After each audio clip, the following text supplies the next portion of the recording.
तो मेरा टॉपिक है 1D यानी one dimensional motion in physics.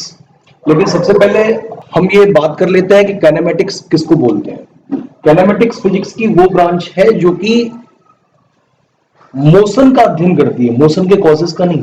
Causes of the motion का मतलब किस फोर्स के प्रभाव में कोई गति कर रहा है पार्टिकल, उसकी चर्चा नहीं होती। यहां पर केवल हम मोशन की चर्चा करेंगे, ये without knowing the reason of the motion या फिर उसके जो कॉजेज हैं उनका अध्ययन न करके केवल हम इसका अध्ययन करेंगे। तो देखिए, आपने इक्वेशंस ऑफ मोशन सुने होंगे, चूंकि वेक्टर आपने पढ़ा है। इक्वेशन ऑफ मोशन जैसे s बराबर ut plus half A T square, यहां पर s क्या है, विस्थापन, और इसको हम कहेंगे ut plus half A T square. ये इनिशियल वेलोसिटी है प्लस हाफ a और t स्क्वायर। मैं इन सब इक्वेशंस ऑफ मोशन को वेक्टर साइन में लिख रहा हूं। उसका कारण क्या है कि हम अभी 1D की जब बात करेंगे तो वेक्टर कंसेप्ट लेने की कोई जरूरत नहीं है, क्योंकि 1D में कोई डायरेक्शनल चेंज नहीं होता, कोई दिशा में परिवर्तन नहीं होता, स्ट्रेट लाइन मोशन होती है, इसीलिए इसको हम 1D बोलते हैं, वन डायमेंशनल मोशन बोलते हैं। एक आपने सुना है u square is equal to V square plus 2s। तो u स्क्वायर को मैं कह सकता हूं u dot u is equal to V square plus 2as, यानी कि इस तरीके से मैं इनको रिप्रेजेंट करूंगा। आपने पढ़ा है v is equal to u plus A T. तो जितने भी गति के समीकरण हैं, जितने भी इक्वेशंस ऑफ मोशन हैं, उनको मैंने वेक्टर साइन से रिप्रेजेंट किया है, यानी कि सदिश उनके ऊपर लगाया है। लेकिन 1D के लिए आप इनको बिना साइन के भी लिख सकते हैं। आप लिख सकते हैं कि s बराबर ut plus half A T square होगा। आप लिख सकते हैं कि u square is equal to V square plus 2as होगा, और आप लिख सकते हैं कि v बराबर u प्लस ए टी होगा। इनको हम कहते हैं इक्वेशंस ऑफ मोशन 1D के लिए, यानी कि वन डायमेंशनल मोशन के लिए, एक विमीय गति के लिए आपको इनको कंसीडर करके चलना है। s बराबर ut plus half A T square, V square बराबर u स्क्वायर प्लस 2as और v बराबर u प्लस ए टी, क्योंकि 1D में कोई भी डायरेक्शन में चेंज नहीं होता, राइट। अब आपने एक्सिस पढ़ी होंगी ना, एक्स एक्सिस वाई एक्सिस। तो अगर 1D मोशन है तो यानी कि स्ट्रेट लाइन मोशन है, सरल रेखा में गति हो रही है, और कोई भी गति करेगा तो ये O पॉइंट है, आप सपोज करके मानिए यहां से कोई गति होगी। अगर कोई व्यक्ति लेफ्ट से राइट में जाता है तो सारे नोटेशन, सारे साइन पॉजिटिव लेने हैं, और अगर राइट से लेफ्ट में जाना है तो नेगेटिव लेने हैं। अगर नीचे से ऊपर किसी वस्तु को फेंकना है तो ये सब पॉजिटिव लेना है, और अगर ऊपर से नीचे कोई वस्तु फेंकनी है तो आपको नेगेटिव लेना है। ये किसके साइन लेने हैं, एस के, यू के और ए के, राइट। यानी कि विस्थापन के, वेलोसिटी के और एक्सीलरेशन के जो चिन्ह है वो आपको इस तरीके से सपोज करना है। लेकिन ध्यान रखना, आप वस्तु को ऊपर फेंकेंगे और नीचे फेंकेंगे तो आपका क्या काम करेगा, एक्सीलरेशन ड्यू टू ग्रेविटी, गुरुत्वीय त्वरण काम करेगा। और अगर गुरुत्वीय त्वरण काम करता है तो आपको गुरुत्वीय त्वरण हमेशा डाउनवर्ड काम करेगा। डाउनवर्ड का मतलब नीचे की ओर काम करेगा, चाहे आप वस्तु को नीचे से ऊपर फेंके या ऊपर से नीचे फेंके। जो गुरुत्वीय त्वरण g है that will work always downward, और वो आपको माइनस g लेना है, जिसकी वैल्यू लगभग 9.8 मीटर पर सेकेंड स्क्वायर होती है, राइट। आप अगर वस्तु को नीचे से ऊपर फेंक रहे हैं या ऊपर से नीचे फेंक रहे हैं, ये बात इमैटेरियल है, लेकिन आपको एक्सीलरेशन ड्यू टू ग्रेविटी यानी गुरुत्वीय त्वरण का मान हमेशा नेगेटिव लेना है, यानी कि माइनस में लेना है। आई hope I am clear with this. कोई परेशानी? क्वेश्चन देखिए,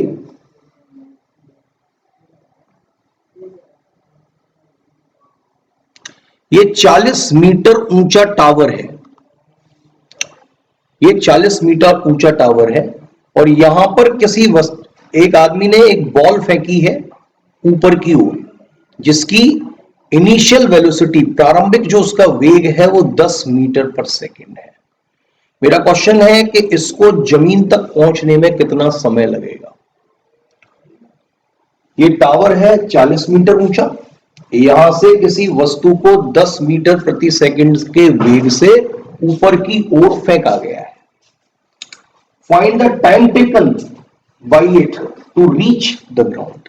तो ये समय कितना लेगी जमीन तक पहुंचने में, ग्राउंड तक पहुंचने में।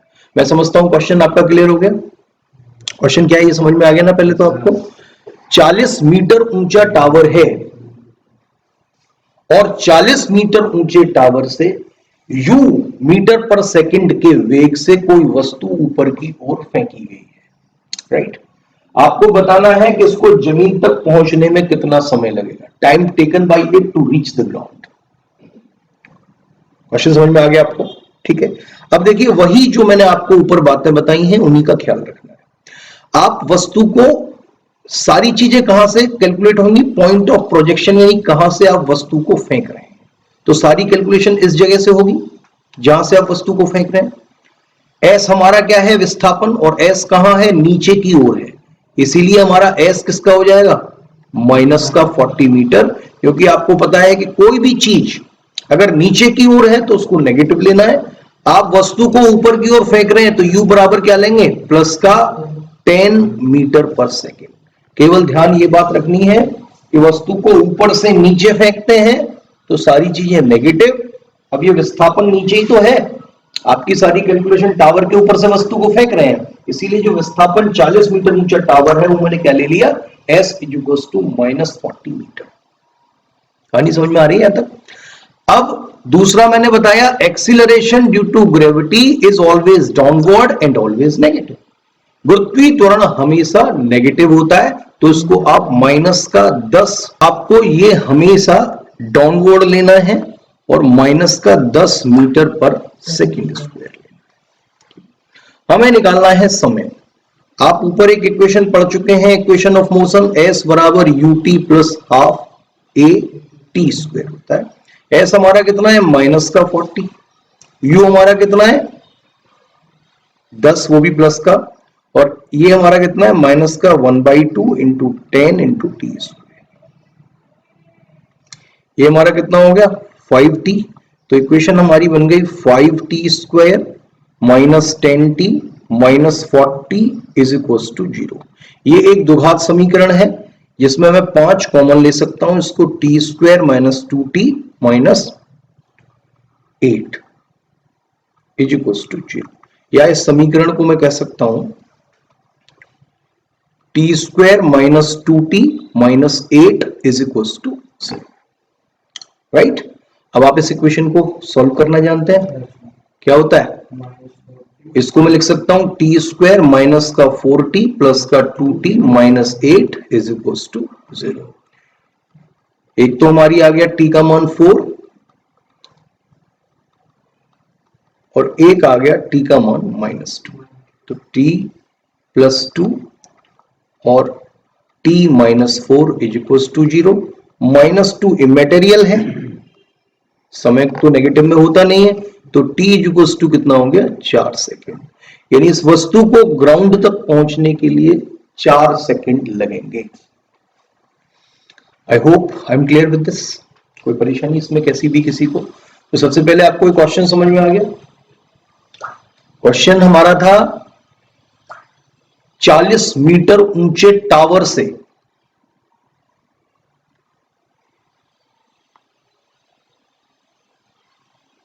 अगर कोई वस्तु 10 मीटर प्रति सेकंड के प्रारंभिक वेग से ऊपर की ओर फेंकी जाती है तो इसको जमीन तक आने में कितना समय लगेगा। तो केवल ये कंसेप्ट आपका काम करेगा। इसको फिर से समझ लीजिए, 1D के लिए सारे के सारे क्वेश्चन इसी से हो जाएंगे कि अगर आप कोई चीज को लेफ्ट से राइट में फेंकते हैं तो सारी चीजें आपको पॉजिटिव लेनी है, और अगर राइट से लेफ्ट में फेंकते हैं तो सारी चीजें नेगेटिव लेनी है। अगर नीचे से ऊपर की ओर फेंकते हैं तो सारी चीजें पॉजिटिव में लेनी है, और अगर ऊपर से नीचे की ओर फेंकते हैं तो सारी चीजें नेगेटिव में। आई होप आई एम क्लियर। और इक्वेशंस ऑफ मोशन के बारे में मैंने आपको बताया कि अगर 1D है तो 1D का मतलब हमारी जो मोशन हो रही है वो सीधी रेखा में हो रही है। सीधी रेखा का मतलब लेफ्ट टू राइट या राइट टू लेफ्ट या फिर अप एंड डाउन हो रही है। तो G जो है, अगर आप ऊपर नीचे की मोशन हो रही है, यानी कि नीचे से ऊपर वस्तु को फेंक रहे हैं अथवा ऊपर से नीचे फेंक रहे हैं, तो acceleration due to gravity is always downward. जी जो है वो हमेशा नीचे की ओर ही काम करेगी। क्लियर? तो बस यही कंसेप्ट मैंने इस क्वेश्चन में लगाया। आप बस, और ये सारी कैलकुलेशन कहां होती है? पॉइंट ऑफ प्रोजेक्शन से। यहां से वस्तु को फेंक रहे हैं, विस्थापन इसके नीचे है तो नेगेटिव में ले लिया, यू ऊपर की ओर फेंक रहे हैं तो पॉजिटिव में ले लिया, और एक्सीलरेशन ड्यू टू ग्रेविटी हमेशा नेगेटिव ही रहता है। और उसके बाद मैंने इक्वेशन ऑफ मोशन लगा दिया, s बराबर ut plus half at square, और ये सारी वैल्यूज रखी तो हमारा एक द्विघात समीकरण हमें प्राप्त हुआ। और जब हमने इस द्विघात समीकरण को सॉल्व किया तो हमारे पास दो वैल्यू निकल के आई, एक तो -2 और एक हमारा t बराबर 4 सेकेंड। ठीक है, क्योंकि माइनस में टाइम हो नहीं सकता, लेकिन ये भी क्या है -2, इसको भी मैं आपको बताऊंगा। तो 4 सेकेंड में वस्तु ऊपर से नीचे की ओर आई। कहानी समझ में आ रही है यहां तक? अब आप देखिए ये जो -2 सेकेंड आया, इसका क्या महत्व है? क्योंकि टाइम कभी नेगेटिव तो हो ही नहीं सकता, टाइम का नेगेटिव होना पॉसिबल नहीं है, राइट? अब अगर ये जो -2 आया वो देखिए किस प्रकार से आया। हमने इस वस्तु को 40 मीटर ऊंचे टावर से ऊपर की ओर फेंका था। टावर की हाइट कितनी थी? टावर की हाइट कह लो या आपका विस्थापन कह लो, वो कितना था? 40 मीटर। और इस पे खड़े होके हमने इस वस्तु को ऊपर की ओर फेंका था। तो इसको, ये सबसे पहले तो किसी हाइट तक जाएगी जहां पर इसकी फाइनल वेलोसिटी कितनी हो जाएगी? 0। ठीक है ना? जब आप किसी वस्तु को फेंकते हैं तो एक मोमेंट, एक पल ऐसा आता है कि इसकी अंतिम जो वेग है वो 0 हो जाता है। उसके बाद ये वस्तु नीचे लौटना प्रारंभ करेगी। मैं थोड़ा सा इसको रिप्रेजेंट करूं तो देखिए, पहले वस्तु किसी इतनी दूरी तक जाएगी, ठीक है, फिर उसके बाद यहां पर जब इसका फाइनल वेग 0 हो जाएगा तो अब ये जमीन तक आएगी, अब ये ग्राउंड तक पहुंचेगी। तो हमने जो कैलकुलेट किया था समय, वो इसी चीज का तो किया था कि भाई यहां से एक सैचुरेशन पॉइंट इस तक गई, मान लिया ये मैंने पॉइंट ए से फेंकी, बी तक गई, और बी से फेंकी और सी तक गई। यानी कि ए से लेके बी तक जाने में और बी से लेके सी तक आने में जो समय था वो इसको कितना लगा था? 4 सेकेंड। कहानी समझ में आ रही है? अब ये -2 सेकेंड क्या है? -2 सेकेंड ये है कि अगर आप इसको ग्राउंड से फेंकते तो ग्राउंड से 40 मीटर की दूरी कवर करती, तो इस 40 मीटर की दूरी कवर करने में, ये मान लिया जी ग्राउंड है, तो जी से लेके ए तक कवर करने में इसको कितने सेकेंड लगते? 2 सेकेंड। कहानी समझ में आ रही है? कोई परेशानी तो नहीं है? इसको कितना लगता है? 2 सेकेंड। अब यहां से लेके यहां तक भी इसको कितने लगे होंगे? 2 सेकेंड। और यहां से लेके, आप मेरी बात समझ रहे हैं? यानी जो 2 सेकेंड है वो इसको ऊपर तक जाने में समय लगता, लेकिन चूंकि तुमने ऑलरेडी ये 40 मीटर के ऊंचे टावर से फेंकी है तो इसीलिए ये क्या आ रहा है? -2 सेकेंड। आपको बात समझ में आई यहां तक? कोई परेशानी तो उसमें नहीं है? तो ये जो -2 सेकेंड का तात्पर्य है, समय कभी नेगेटिव नहीं होता, लेकिन इतने समय का आपको लाभ मिल गया। तो इसीलिए ये इसकी जो टी की दो वैल्यू आ रही है वो कितनी आ रही है? एक तो 4 सेकेंड आ रही है, यानी ये ए से लेके बी तक गया और बी से लेके सी तक आया। अगर ये जी से लेके और ए तक जाता, जिसकी की क्वेश्चन में आवश्यकता ही नहीं पड़ी, क्योंकि आपने 40 मीटर ऊंचे टावर से खड़े होकर इस वस्तु को ऊपर की ओर फेंका है, तो इसमें 2 सेकंड का समय लगता। कहां तक लग रही है? क्यों लग रही है? 1 सेकंड लगेगी। अगर 4 सेकंड लग रही है तो ऐसे लेके बी तक जाने में 1 सेकंड, आने में 1 सेकंड, और यहां पे आपकी 2 सेकंड, तो 4 सेकंड हो गई है नहीं? बात समझ में आ रही है नहीं? बताओ यहां तक इसमें कोई चीज नहीं समझ में आई तो आपको? आई hope I am clear with this. बच्चों, ये जितनी भी फिजिक्स की क्लासेस है ना, मैंने कहा था एक तो ऐप पर हमारी पड़ी हुई है लक्ष्मण गोस्वामी की सारी क्लासेस, तो एक तो आप एनडीसीए लर्निंग ऐप डाउनलोड कर लो, जो भी बच्चे रजिस्टर्ड हैं, गूगल प्ले स्टोर से एनडीसीए लर्निंग ऐप, उस पर आपको सारी की सारी क्लासेस पहले मिल जाएंगी। दूसरा, कुछ बच्चों का चक्कर है इंग्लिश और हिंदी, हिंदी मीडियम वाले बच्चे, एक तो मेरे पास बल्क नहीं है, तैयारी हिंदी मीडियम वाले बच्चे ज्यादा करते हैं, मैं मानता हूं, सिलेक्शन इंग्लिश वालों को ज्यादा होता है ऑब्वियसली, लेकिन बल्क इनका ज्यादा होता है, इनका वॉल्यूम होता है, ये लाखों की संख्या में होते हैं। तो मैं अभी कोशिश पूरी करूंगा, जो भी 2 3 4 5 जो भी मेरे पास बच्चे हैं हिंदी मीडियम से, मैं कोशिश ये करूंगा कि ये सारी की सारी क्लासेस मैं आपको ग्रुप पे डाल दिया करूंगा, रिकॉर्डेड जो भी होगी इनकी क्लासेस, और इनमें कहीं भी कोई दिक्कत आई है समझने में तो आप मुझे मैसेज करके उस चीज को पूछ लें। क्योंकि बेसिकली होता क्या है कि अगर अंग्रेजी का कोई भी टर्म हिंदी में नहीं समझ में आए, वैसे आपको तो सब समझ में आता होगा, क्योंकि जो टिपिकल हिंदी वाले बच्चे हैं ना उनको थोड़ी सी दिक्कत होती है, जिन्होंने बिल्कुल ही वन का मतलब एक और पढ़ा है और यूनिट का मतलब इकाई पढ़ा है तो उनको परेशानी थोड़ी सी आएगी। लेकिन अगर आपने इतनी मीनिंग याद कर लिया ना तो आपको कोई दिक्कत नहीं आएगी, केवल यहाँ टेक्निकलिटी समझनी है फिजिक्स में और कुछ नहीं समझना। आई होप आई एम क्लियर। ये इसमें कोई चीज आपको नहीं समझ में आई तो बताइए, ये -2 सेकेंड का बात समझ में आ गई नहीं है? यहां से लेके यहां तक जाने में इसको -2 सेकेंड का समय लगेगा। आई होप आई एम क्लियर। इसीलिए कोई भी फिजिक्स में डेटा आएगा तो वो इमेटेरियल नहीं होगा, मैथमेटिक्स की तरह हम उसको नकार नहीं सकते। इसीलिए मैथमेटिक्स में कोई नोबेल प्राइज नहीं मिलता, लेकिन फिजिक्स में नोबेल प्राइज मिलता है, क्योंकि मैथमेटिक्स हाईली इमेजिनेटिव थिंग्स पर बेस्ड है। लेकिन यहां पर हर चीज का आपको स्पष्टीकरण दिया जा रहा है कि अगर टी के भी 2 मान आए हैं, आपका द्विघात समीकरण बना है, क्वाड्रेटिक इक्वेशन बना है, तो टी की 2 वैल्यूज आएंगी, तो -2 का भी आपको यहां एक्सप्लेनेशन देना पड़ेगा। यहां कोई भी चीज को आपको ऐसे ही नहीं छोड़ देना। आई होप आई एम क्लियर। इसी चीज का ख्याल रखना है। देखिए, किसी वस्तु को ग्राउंड से 10 मीटर प्रति सेकंड के वेग से फेंका जाता है। कहां से? From ground. फ्रॉम ग्राउंड का मतलब जमीन से। तो जमीन से किसी वस्तु को 10 मीटर प्रति सेकंड के वेग से ऊपर की ओर फेंका जाता है। It is at the height of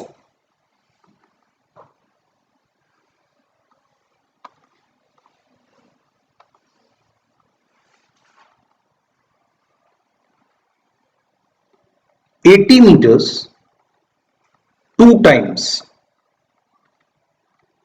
और टाइम इंटरवल भी 5 सेकेंड्स। ठीक है भाई। किसी वस्तु को पहले समझ लीजिए क्या है क्वेश्चन। किसी वस्तु को u मीटर पर सेकेंड यानी 10 मीटर पर सेकेंड के वेग से जमीन से ऊपर की ओर फेंका जाता है। ये 80 मीटर की ऊंचाई पर 2 बार होती है। इट इज 80 मीटर्स यानी 80 मीटर की ऊंचाई पर, ये 80 मीटर की ऊंचाई है ग्राउंड से, और इस पर यह वस्तु 2 बार होती है, और दोनों बार होती है तो उन दोनों के समय के बीच का जो समय अंतराल है वो कितना है? वो 5 सेकेंड। बात समझ में आई है मैं क्या कहना चाह रहा हूं? भाई देखो, यहां से आपने वस्तु फेंकी, मान लिया ये बॉल है, ये आपने यहां से फेंकी, तो एक बार तो ये सीधा इस पॉइंट से होकर गुजरती हुई जाएगी या नहीं जाएगी? एक अपनी हाइट तक जाएगी, और किस हाइट तक जाएगी? जहां उसकी फाइनल वेलोसिटी 0 हो जाएगी। ठीक है भाई। तो एक बार तो जाते समय, यानी ये जो बॉल गई जाते समय, और ये जो 80 मीटर की हाइट है उसको मैंने कह दिया, मान लिया ए, ये जाते समय ए पॉइंट से होकर गुजर के गई, और फिर जब इसकी वेलोसिटी यहां यानी कि अपने सैचुरेशन पॉइंट पर पहुंची होगी, इसकी वेलोसिटी 0 होगी। अब इसने क्या किया? इस वस्तु ने नीचे गिरना शुरू किया, ये नीचे आना शुरू होगी, और फिर भी क्या आएगी? ए पॉइंट तक दूसरी बार आएगी। एक बार तो ये वस्तु जाते समय ए पॉइंट से मिलके गई, और दूसरी बार जब ऊपर से नीचे आएगी तो आते समय ये ए पॉइंट से होकर गुजरती गई। तो ए पॉइंट पर ये वस्तु 2 बार आई या नहीं? एक बार तो जाते समय, एक बार आते समय, और इन दोनों समयों के बीच का समय अंतराल जो है, यानी गई और आई, वो कितना है? 5 सेकेंड है। क्वेश्चन पहले समझ लें। तो बताइए इस वस्तु को जमीन तक पहुंचने में कितना समय लगेगा? बात समझ में आ गई या नहीं? या फिर आप देखिए, छोड़ो, आपको वेग नहीं पता, आपने इस वस्तु को मान लिया u मीटर पर सेकंड के, पहले इस तरह से क्वेश्चंस ले आप, u मीटर पर सेकंड के वेग से ऊपर की ओर फेंका, ठीक है भाई। और 80 मीटर की ऊंचाई पर यह 2 बार होती है और उन दोनों के बीच का समय अंतराल 5 सेकंड है। और मैं आपको बता चुका हूं सारी चीजें भाई। यहां से फेंकेंगे वस्तु को, ये ए पॉइंट है जो कि 80 मीटर पर स्थित है। एक बार तो जाते समय ये ए पॉइंट पर टकराएगी, ए पॉइंट से होकर जाएगी, गुजरेगी। एक बार आते समय ए पॉइंट से होकर गुजरेगी। तो इन दोनों समयों के बीच का जो समय अंतराल है वो 5 सेकंड है। तो इस u मीटर पर सेकंड यानी कितने वेग से वस्तु को ऊपर की ओर फेंका गया। क्वेश्चन समझ में आ गया? पहले तो आप ये बताइए।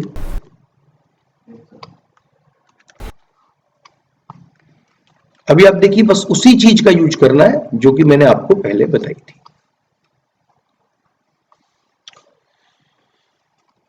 देखो भाई, इसमें s कितना है? 80 मीटर। और s भी, s का मतलब क्या है? हाइट को कह लो या फिर विस्थापन को कह लो।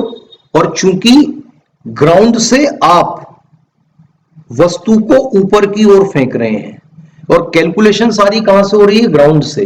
तो s बराबर हमारा क्या होगा? ऊपर की ओर है तो प्लस का 80 मीटर। कोई परेशानी? और u भी हम ऊपर की ओर फेंक रहे हैं तो u भी बराबर होगा प्लस का u मीटर पर सेकेंड। और एक्सीलरेशन ड्यू टू ग्रेविटी, आप उसको नीचे फेंके या ऊपर फेंके, वो हमेशा डाउनवर्ड ही काम करता है। और कितना होगा? माइनस का 10 मीटर पर सेकेंड स्क्वायर। क्लियर? अभी आपको करना क्या है? आपने इक्वेशन ऑफ मोशन पढ़ा है, s बराबर ut plus half a t square. u plus का u मीटर पर सेकेंड है। हाँ, u का मतलब हमें u निकालना है जो कि प्लस का u मीटर पर सेकेंड स्क्वायर दे रखा है। ठीक है भाई? नहीं, 10 नहीं बता रहा। हाँ, मैंने मिटा दिया। मैंने आपको 10 बताया था, उसके बाद मैंने कह दिया ये u मीटर पर सेकेंड, इसको पढ़ लो। 10 को छोड़ो, पहले u निकाल लेते हैं कि u हमारी कितनी थी।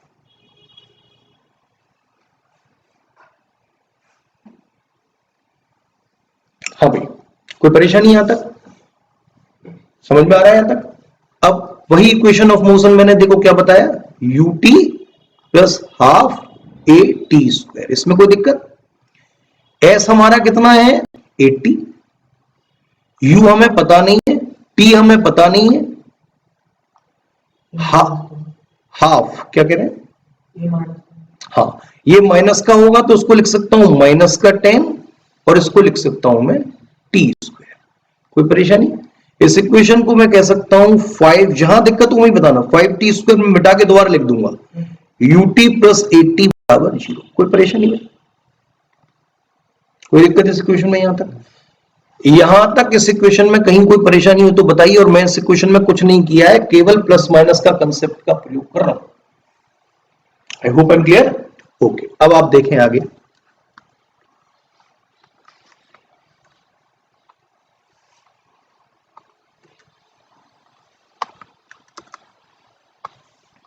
हमारे पास इक्वेशन आई 5t square minus ut plus 80। 5t square minus ut plus 80 is equal to 0। धराचार्य जी से यहां पर t का मान निकल जाएगा, तो t का मान हमारा कितना आएगा धराचार्य जी से? माइनस b यानी कि u प्लस माइनस, तो एक तो प्लस का ही आएगा, एक माइनस का आएगा, plus minus root B square का मतलब u square, minus 4ac। 4ac का मतलब 8.40 और 4 चौके 1600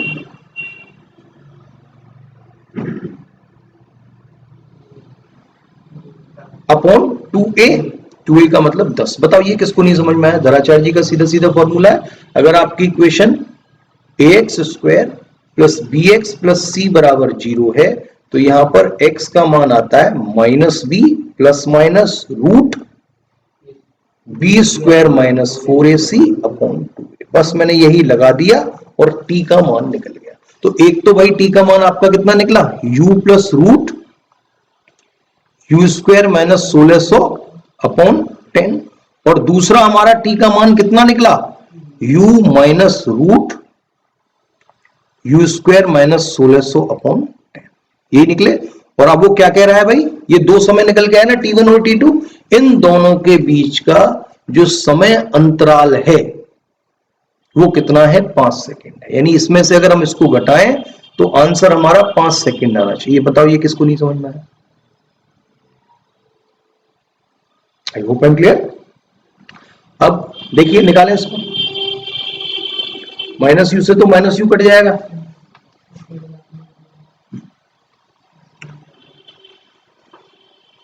निकालिए, यू से यू कट जाएगा, ऊपर क्या बचेगा, 2√u² माइनस 1600, और 2 से 5 टाइम्स कट गया और 5 को उधर भेज दिया तो √u² minus 1600 is equal to 25। ये सबको समझ में आ गया? कोई दिक्कत हो तो समझाऊं उसको भी।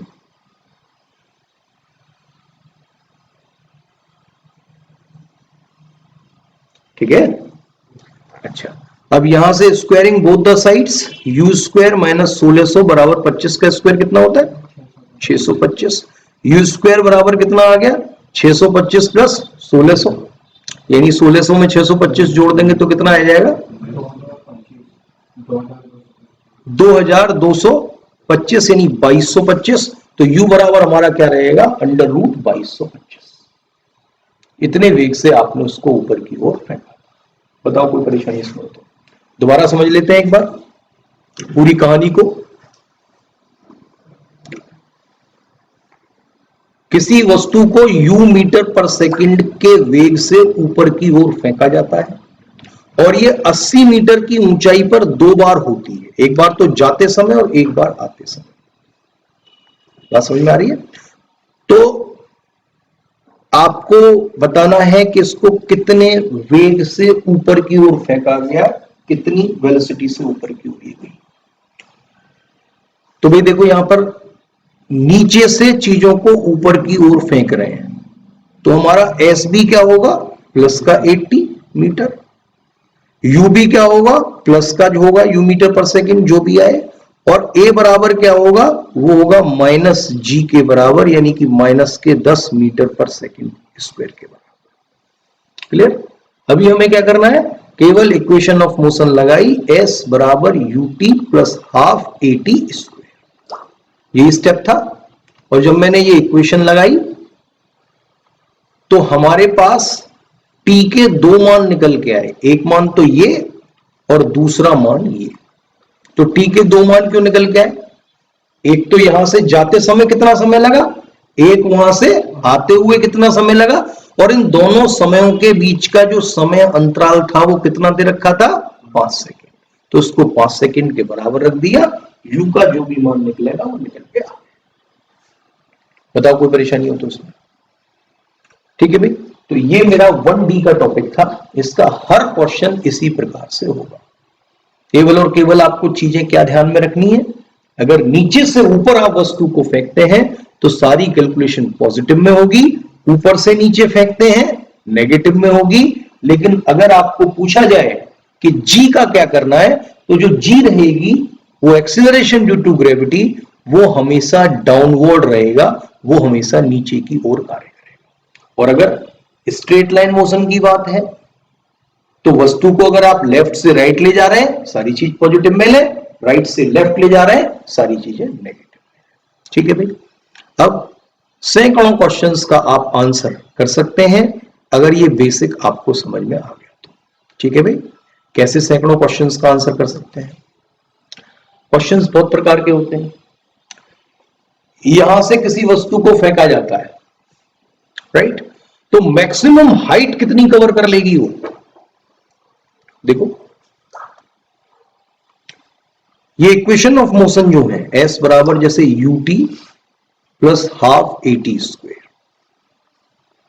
एक इक्वेशन है आपका U square is equal to V square plus 2as, ठीक है, और एक है v बराबर u प्लस ए टी। अब इन इक्वेशन ऑफ मोशन से देखें कि अगर हमें किसी वस्तु को ग्राउंड से फेंका गया तो ये मैक्सिमम हाइट कितनी अटेन कर लेगी अगर किसी को किसी वेलोसिटी से फेंका जाए। क्वेश्चन आप 50 बना सकते हैं। क्वेश्चन कह सकते हैं किसी वस्तु को 10 मीटर प्रति सेकंड के वेग से फेंका जाता है, तो वो अधिकतम कितनी ऊंचाई तक जाएगी। बात समझ में आ रही है। क्वेश्चंस 50 प्रकार के हो सकते हैं, लेकिन आपको पता है एट एच मैक्सिमम, अधिकतम ऊंचाई पर उसका जो अंतिम वेग है वो 0 होगा। उसी के बाद तो वस्तु नीचे लौटना स्टार्ट होगी। अगर आप किसी बॉल को नीचे से ऊपर तक फेंकते हैं तो वो कितनी अधिकतम ऊंचाई तक जाएगी, जितनी अधिकतम ऊंचाई तक जाएगी इतना हमें जरूर पता है, जो अधिकतम एच मैक्सिमम होगा उस पर हमारी जो फाइनल वेलोसिटी है, जो अंतिम वेग है, वो 0 होगा। भाई आप इस बॉल को फेंकेंगे, एक हाइट तक जाएगी, 0 होगा तभी तो नीचे स्टार्ट होना शुरू होगी। तो देखें भाई, एस हमारा क्या हो गया, नीचे से ऊपर की फोर फेंक रहे हैं, एस हमारा क्या हो गया, एच मैक्सिमम के बराबर हो गया, या एच हो गया, कुछ भी कह लीजिए आप, विस्थापन, और प्लस का एच होगा। और प्लस का एच क्यों होगा, क्योंकि आप नीचे से ऊपर की ओर फेंक रहे हैं। आपको पता है एक्सेलरेशन ड्यू टू ग्रेविटी ये हमेशा डाउनवर्ड होगा, यानी कि ये हमेशा नीचे की ओर काम करेगा। ठीक है भाई, अब देखिए इस इक्वेशन ऑफ मोशन को लगाइए। मैक्सिमम हाइट पर v हमारा कितना हो जाएगा, 0, और नीचे से ऊपर की ओर फेंक रहे हैं तो u बराबर क्या लेंगे, प्लस का u मीटर पर सेकेंड। केवल यही आधारभूत समझ होनी चाहिए, सारे के सारे फॉर्मूले आपके यहां पर निकल के आ जाएंगे। यहां पर मैं कहूंगा ये v should be equal to 0 at maximum height, और मैक्सिमम हाइट पर v 0 होगी तो किसी वेग से, तो ऊपर की ओर से नीचे की ओर फेंकेंगे तो s हमारा क्या हो जाएगा, नेगेटिव। M I clear. और नीचे की ओर फेंक रहे हैं तो u भी हमारी क्या हो जाएगी, नेगेटिव। तो केवल और केवल अगर ये कंसेप्ट है तो बाद बाकी के क्वेश्चन जो भी डिजाइन होंगे उनको आप इजीली कर सकते हैं। आई होप आई एम क्लियर। केवल आपको क्या ध्यान रखना है, केवल आपको इन चीजों का ध्यान रखना है कि अगर आप वस्तु को नीचे से ऊपर फेंकेंगे और कहां से, पॉइंट ऑफ प्रोजेक्शन से, सारी कैलकुलेशन पॉजिटिव में होगी। ऊपर से नीचे फेंकेंगे सारी कैलकुलेशन नेगेटिव में होगी। और अगर लेफ्ट टू राइट फेंकेंगे सारी कैलकुलेशन पॉजिटिव में, और अगर राइट टू लेफ्ट फेंकेंगे तो सारी कैलकुलेशन नेगेटिव। मैं क्लियर विद दिस, कोई परेशानी भाई इसमें? ठीक है, आज के लिए मेरा यही टॉपिक था। कोई चीज आपको नहीं समझ में आई है तो वो मुझे पूछ सकते हैं। केवल और केवल यही कंसेप्ट और आपको ध्यान में रखना। आई होप आई एम क्लियर।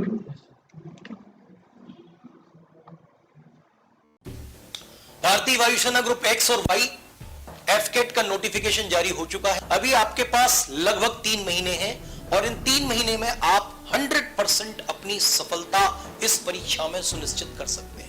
जैसा कि आप जानते हैं, इन परीक्षाओं में स्पीड और एक्यूरेसी का बहुत बड़ा महत्व रहता है। एक क्वेश्चन को सॉल्व करने के लिए आपको 35 से 40 सेकंड का समय मिलता है।